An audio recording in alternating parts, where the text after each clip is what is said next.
So dito nga guys, tamang chill RG lang sana ako at may nakalaban akong mayabang na top global Gus Ion. Kakaumpisa pa nga lang ng laro ay bigla naman ito nag-message. Gagawin ng milya nyo sa game na to. Tignan natin. Okay po, sana makatagos ka. At dito nagpo-farm lang sana ako at bigla naman dumating yung Gus Ion kaya napitis niya ako dito. Ano yan? Yabang pa. Of the freedom and honor we fight for. Lalao delete ML na yan. Dito kakabuhay ko pa nga lang hindi ko alam anabangan na naman niya ako.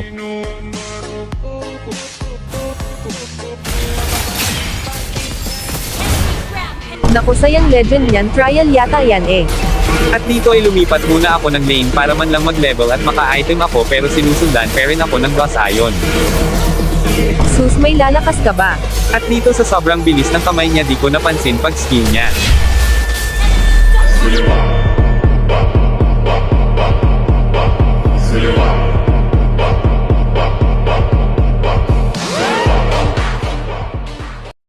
GG, nakawawa sa'yo kakampi mo. One hit ka boy. Lakas naman. Siyempre ako nagturo kay Letuzawa eh.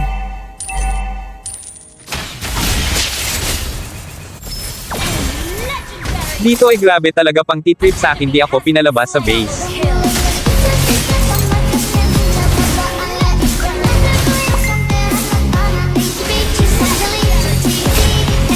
Dito ay magbabuff sana ako, nakatago pala siya dito kaya mapipitis ako.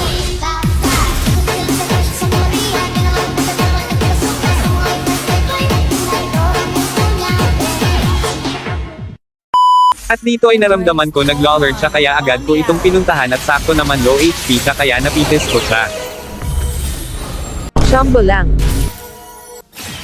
All mine. Shut down. Enemy. Swift and focus.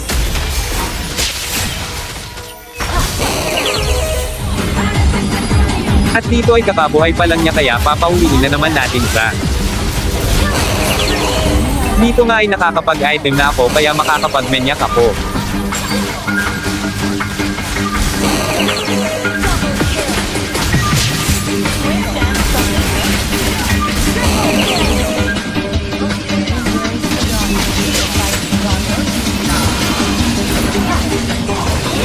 Gusto mo ba ganito kasakit damage ng Mia mo? I-copy link mo lang itong video at i-follow muna din ako para updated ka sa susunod na video ko. Salamat.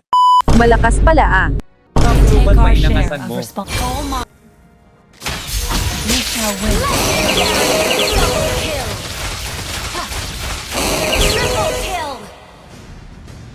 Swift and focus.